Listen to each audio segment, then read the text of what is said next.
And welcome to the One More Thing podcast. Today I'm joined with Brett and Troy. Thank you guys for being here. Good to be here. Yeah. So I think I may have a problem. I think I may be oversaved. Oh, no. Yeah. We knew it. We work with you. We know that's not true. I've uttered those responses multiple times in my life. So, I have too.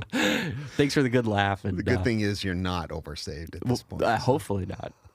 No, it was a really good laugh. I was talking to Peter Abbott in the Grand Hall in between services, and he was just saying it was like a comedy sketch this weekend. So you guys did great. You guys balanced each other out really nicely. And for people that don't know, you guys work in the same exact room in the same office, so you guys are very used to conversating and bouncing ideas off of each other. So it really showed this weekend. The dynamic that you two had was fantastic. Cool. Good. So great job. So how do you guys feel like this weekend went? How was what was the feedback? You know, it's a really cool topic, salt and light. We all know it if you grew up in church. Yeah. The feedback was great. All of it, really. I heard even in the children's staff meeting after church that people were going on about it. So Good. yeah, it's a good feeling. Yeah. Good feedback, man. Good conversations. Even in light of our comedic relief, you know, there was some good depth to what we were trying to say about living in the tension of that truth of being salt and light, you know, Right. not being so bland, it makes no difference, and being a bit too salty to where it's overbearing. So yeah. No, and as a participant in the audience, I appreciated the illustrations that you guys brought out as well, just to really drive that point home. I think the concept of salt and light is such a great topic. So I kind of wanted to break this down even just in a more practical way. So we talked about, you know, the idea of being too salty or having too much light and being more like a lamp. So it's such a community-driven idea. And I think that's really one of the hearts of the kingdom of heaven or the kingdom of God, whatever you want to call it, is this idea of it's not just one of us. It's all of us working together. Yeah. So practically, how do we incorporate this idea into our life?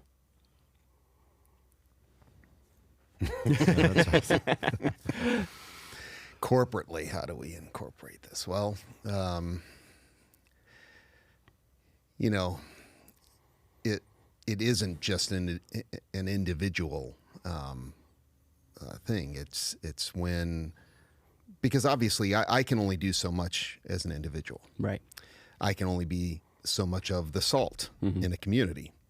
So when we are of like mind in that way, not conformed to, there's unity and diversity, and then there's unity and conformity, right? So we don't want to promote conformity, but we do want to promote unity in diversity. Yeah. And so we all bring our own salt to the table, you know, and when we do that, then the effect that it has on the wider community it's compounded, right? And the flavor's even better. So correct me if I'm wrong. So I'm trying to break down what you're saying. If even though we may come into this community with differing beliefs, I was talking to a guy this weekend. He's like, you know, my wife's Jewish.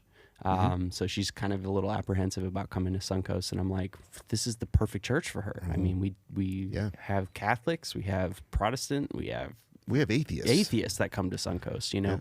So what you're saying is that the idea of our community is not predicated on proper beliefs or that we all believe the same thing, but we can affect change despite that.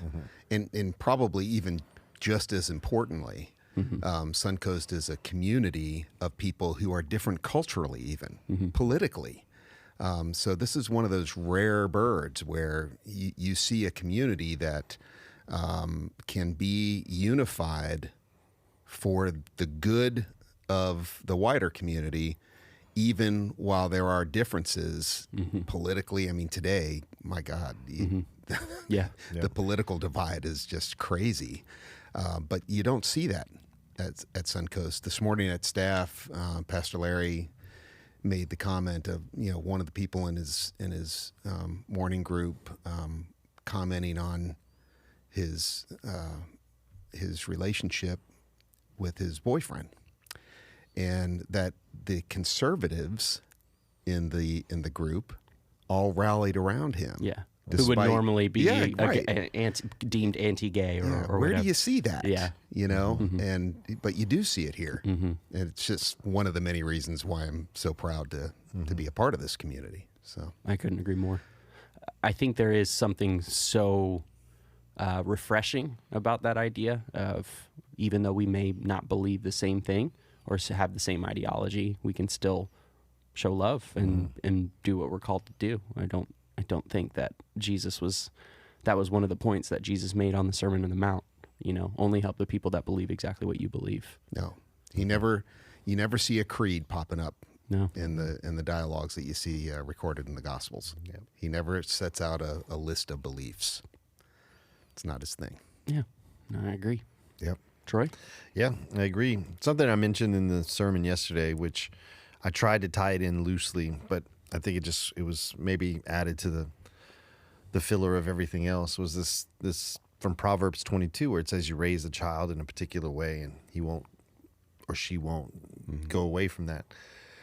Well, the true essence of that Hebraic phrase literally means to raise a child according to the bend of that particular, that unique, original being. So it's individualized. It's individualized. Yeah, I didn't know that. And for us at Suncoast, while I would agree, like there's no creedal or doctrinal statement, we do have things that we have in common that we rally around, like love, right? Like love and service to the community. But there's no need to situate those ideas in creedal, doctrinal, dogmatic statements. And that's why a conservative person can go to a person who identifies as gay and has gone through a relationship breakup, can rally around and give them like comfort and solace, because the things that we find different aren't what really make a difference. And that's what I said yesterday. There is no difference unless it makes a difference. And in those men's lives, to rally around a guy who is a homosexual really shows what makes a difference in their life. Right. And that's the whole point of the Salt and Light, is we're called to be that to make a difference. And if we're not, then we're holding in what is necessary to change the world. And I get it. Brett mentioned something, I can't do it alone. And a lot of people feel that sort of sense of, well, there's no one out there with me, so it's no use, right? It's no use. The problem is too big. The divide is too large, right? The chasm is too deep to cross. And I go, yeah, for one person. So you got to find that community that you identify with and plug in and serve and get involved, and watch how, when you add your light to the already growing light, what kind of things we could have happen, man. So yeah. And you only get that with dialogue, and you can only have dialogue where you're allowed to have it. Right. Yep. And you're allowed to have it here. Yeah. That's right. I couldn't agree more. I mean, I think that is one of the ways that we solve a lot of the problems that we're in now, is of being able to sit in a room with somebody that you don't necessarily agree with politically, religiously, whatever, and be able to have a discussion and understand, like, the other person that's sitting across the table is a human, and you probably have more in common with them than not. You just disagree on this specific line item of ideology or philosophy or whatever that may be. But I think we're losing that. We're losing that a little bit. Just this idea of like being able to even talk to somebody that has a differing view or differing perspective. And that's one of the ideas Jordan Peterson lays out too, is that, don't ever assume you don't have anything to learn from somebody. Right. A lot of times we can get in this place of, especially if you think you're very intelligent or you're very educated or whatever that may be, that, I have nothing to learn from that individual that works at, McDonald's or something like that. They're beneath me. There seems to be this kind of eliteness to their ideology. But it's like, no, you have something to learn from everybody. Anybody and everybody. That's right. Yes. And so I love that idea. I love that principle. But there was another thing that was stated in staff meeting this morning. Some of the ladies that work in kids ministry connected with a new couple that came to church this weekend, and she wrote this Facebook post that I thought was like, man, this is the essence of Suncoast right now, and she hadn't even come here yet. But I'm going to butcher this, but she said something to the effect of, I'm not motivated by the prize of heaven or motivated by the fear of hell. It was her grandmother that said that. Yeah, it was, I'm motivated by this idea of love. Yeah. And I thought, man, that's a song. That's so many. Like, if we were to impart some sort of creedal statement, I mean, that is just, it's amazing. There's a Sufi poet who wrote something really similar. I wish I could remember her name. Just flew out of my head. But she said she was, as the story goes, she was running through the village one day with a bucket of water and a torch. And somebody asked her, Rabia is her name. Rabia, what are you doing? I'm taking this torch to light paradise on fire, and I'm taking this bucket to douse the flames of hell. And then maybe, just maybe, people will love God for who God is. Wow. That's so good. Yeah. I love that. Yep. I mean, unfortunately, that is the motivation for a lot of people, you know, and especially within the oversaved crowd that you kind of referenced to. Yeah.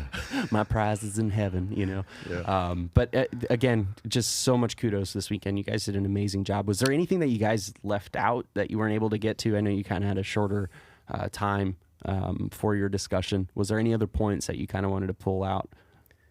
I didn't feel that way. Did you? I think, you know, in our prep, man, we spend a lot of time bouncing the ideas off, running through and seeing how things fit, because we like the streamline idea of keeping our points connected and have like a coherent thought from the beginning to the end.